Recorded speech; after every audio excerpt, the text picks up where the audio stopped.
There have been layoffs and a studio closure at Ubisoft. Hermen Hulst is no longer co-CEO of PlayStation, and the Xbox Series S compatibility requirement will remain. All of this on today's gaming news. Hello, James Jenkins. Good morning. Good morning, Ben Potter. How are you doing? I'm doing great. Okay.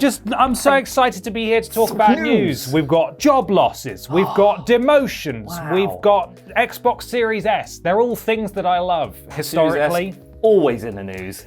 Fantastic. Can't stop talking about it. First up, though, of course, we've got the very sad news. In fact, a studio nearby was affected by these changes as well.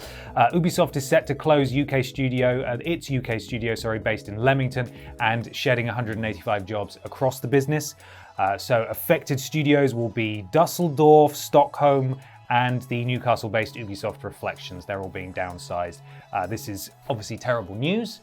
I suppose we're sort of maybe coming to expect it not just because of where Ubisoft is, but also the potential streamlining leading up to a sale, maybe? Well, that's it, yeah. It's been on the cards for a while, hasn't it? And it's a shame that it's at the point where it's not really that surprising, but it's still dreadful because, that's still a lot of jobs. That's 185.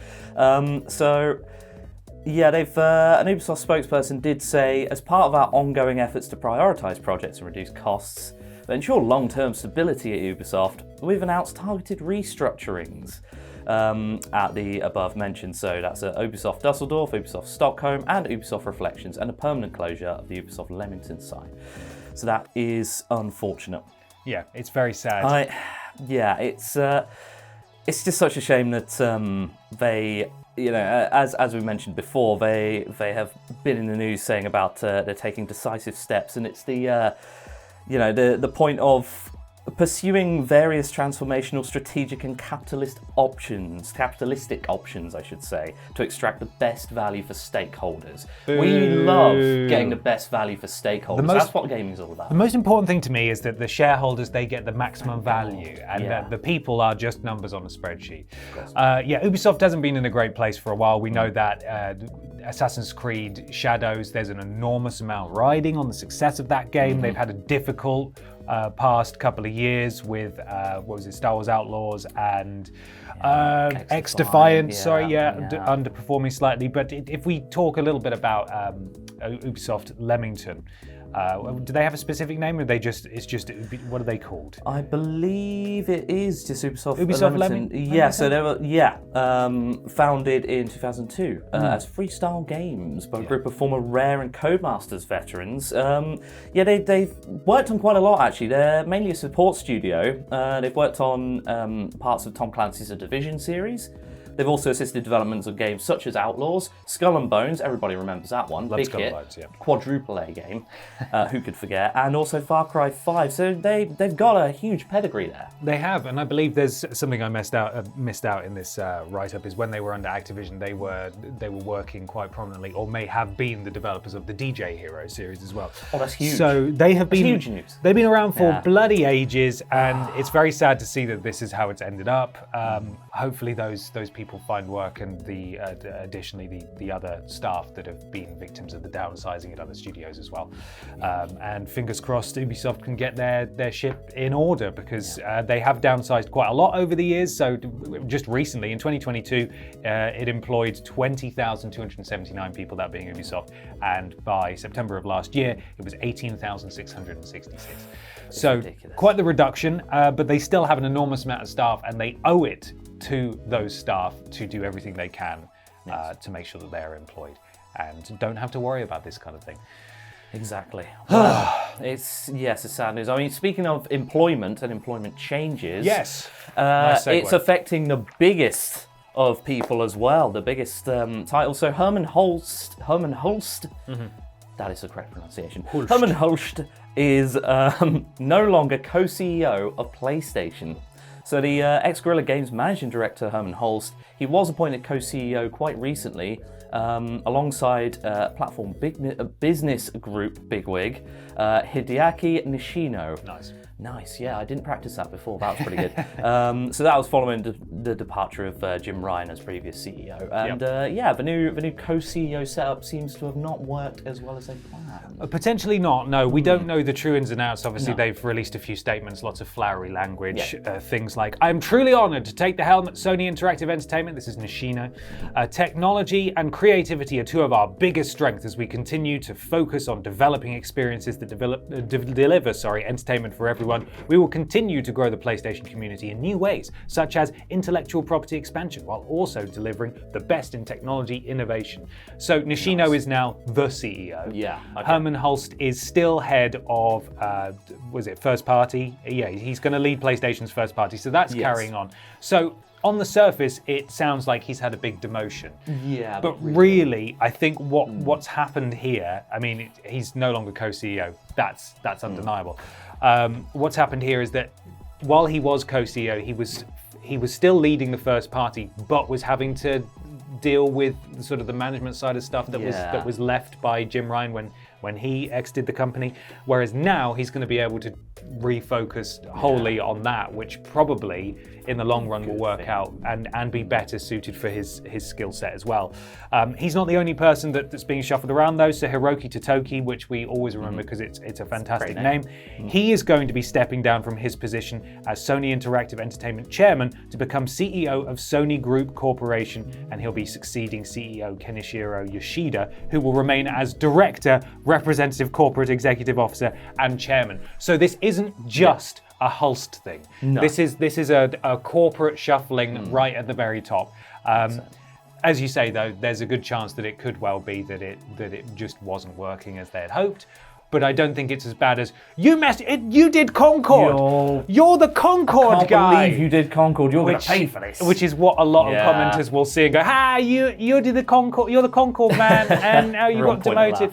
And I don't think it's quite that simple. It's an easy headline. Yeah, it's an easy headline to sort of make assumptions to. But it just seems like a little bit of restructuring. Again, it might be the case that things weren't working out. I mean, we're also coming up to the end of the financial year, so maybe it's that they're just restructuring a few things, and like you say, it probably helps Hermen Hulst as well as the overall structure, by allowing him to refocus. Maybe there are a lot of, he was getting pulled in too many directions. So, and hopefully, as much as we don't want to hammer on the Concord thing, hopefully we can avoid future Concords in the future. Yes, as much as we know that Concord was like his pet project that he championed. We can't lay all the blame on him. We also have to remember that this was part of a live service push that he was not solely responsible for, that started before he was co-CEO, and clearly they're changing direction. Yeah. He has been responsible for some fantastic games over the years, and for the most part seemingly did a very good job as leader of first party before becoming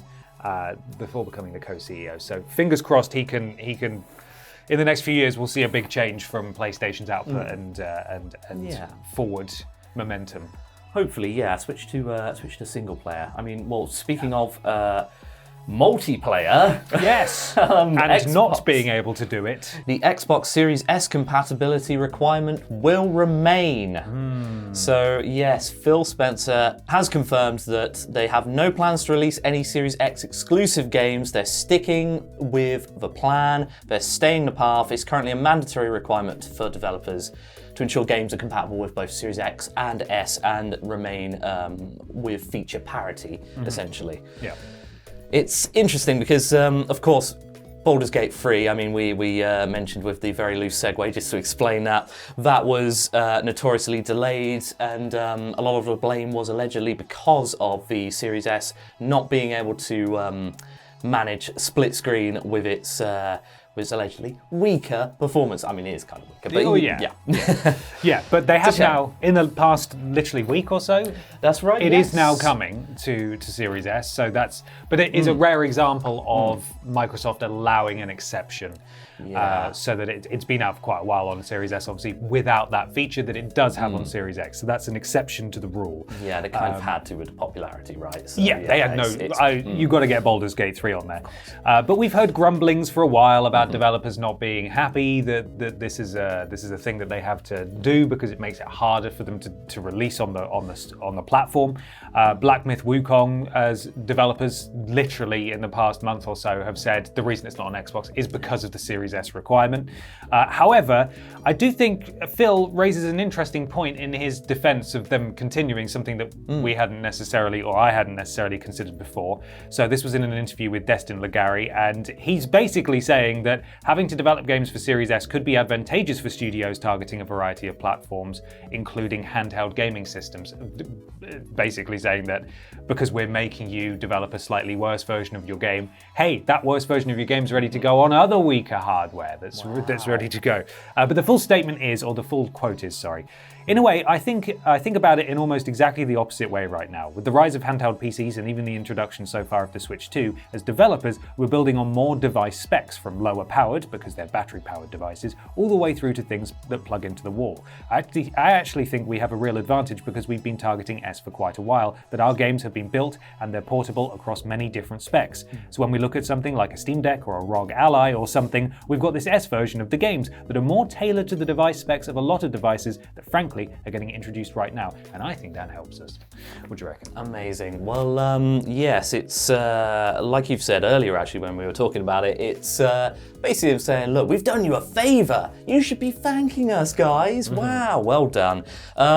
It's an interesting, but it is something that, I hadn't potentially considered that much beforehand either, because, when the Series S first came out, Series X and S, yes, you had the Switch, but you also had the Steam Deck and the ROG Ally, other sort of handheld PC devices were maybe more in its infancy at that point, so you didn't see much of like a discrepancy on that respect. I suppose the biggest example would just be individual specs on PC, and we know where PC ports have gone in the last few years. People, disaster after disaster as far as that's concerned. But yeah, it's interesting that developers are starting to think about that again. I just wonder, maybe they should be having a think about, is it something that the Xbox can do better for third parties? Obviously, they're helping a lot with their first party myriad studios that they own at this point. Like with Indiana Jones, I'm sure Phil Spencer was bragging very recently about, that runs great on the Series S, of course. But yeah, I mean, what do you think? Could they be helping out a bit more with the developers? Or? I mean, internally, they probably get all the support they want. Yeah. I don't know what that relationship is like externally. I have a feeling that even with him saying this, it's not going to alleviate the grumbles and the concerns of a lot of developers that are like, well, we have no intention to release on a handheld system, so we would actually just rather target the hardware that we want to. But you're still forcing us to do this slightly weaker one, which is delaying things or making us have to miss your platform entirely. And ultimately, I think it's the players and the people who are within the Xbox ecosystem who are going to lose here. This is something that he said to try and alleviate concerns among developers, perhaps. But if you're someone who has an Xbox and you want to play games on Xbox and you want to play Black Myth Wukong and you can't, or you want to play Baldur's Gate 3 in split screen, until very recently you couldn't, then this rings a little hollow, I would say. Like, I don't care if you're going to release an Xbox handheld and it might make it easier for the developers to put a game on there. They're skipping your platform entirely because you're asking them to do that. It is a shame. I'm sure I've said it before, but Phil Spencer seems like the master of the PR spin. Right. He does say the right things in a lot of cases, but as recent events and Microsoft sort of making decisions that kind of almost undermine him in some respects, it's we're getting to the point. I don't know. Maybe there's a greater discussion to be had with is Phil Spencer's hey, I'm one of you guys, I'm the good guy sort of persona, is that starting to fade away? Is he losing his goodwill? I don't know, but either way. Difficult to say. I do think he's trying, but it's an interesting perspective though. I hadn't considered that. They do have a handheld system in the works, we know that, and saying that to developers may well prick up a few ears and think, that does, if we do decide to target Xbox as well, then maybe we could use that less powerful version for other systems as well. I hadn't thought about that. I haven't heard that perspective before, so I thought it was interesting. But I don't think it's ultimately going to assuage concerns among developers and annoyance among players who just want access to the same games as other people. We just want the games, bro. But there we are. Let us know what you thought of everything we discussed in the comments down below, and stay tuned to our social media platforms for daily video game news. We'll see you in the news video on Friday, and tune into the podcast on Saturday, where we might be discussing some of these topics in a bit more detail. But until then, thank you for watching, and we'll see you then. Bye.